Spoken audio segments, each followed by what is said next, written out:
ஆண்டவர் இன்றைக்கு நம்மளோடு கூட பேசுகிற வசனம் சங்கீதம் 109 அதிகாரம் 2-4 வசனம்.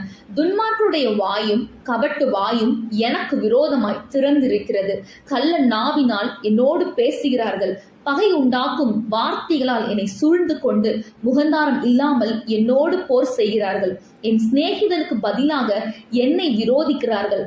நானோ ஜெபம் பண்ணி கொண்டிருக்கிறேன்.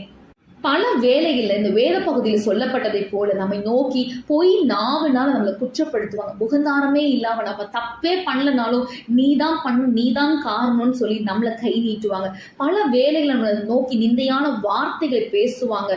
பகை உண்டாக்குற மாதிரி கோபமான வார்த்தைகளை பேசி நம்மளோட இருதயத்துல கோபத்தையும் கசப்பையும் கொண்டு வருவாங்க. ஆனா அப்படிப்பட்ட சூழ்நிலை நமக்கு விரோதமான பொய் நாவுகள் வரும்போதோ பகை உண்டாக்குற வார்த்தை எல்லாம் வரும்போது தாவீது சொன்னதை போல நம்ம ஜெபத்துல ஆண்டவரை நோக்கி ஜெபிக்கும் போது இப்படிப்பட்டதான கடுமையான சூழ்நிலை நம்மளால மேற்கொள்ள முடியும். ஆண்டவர் நமக்கு பலப்படுத்துவார். ஆமென்.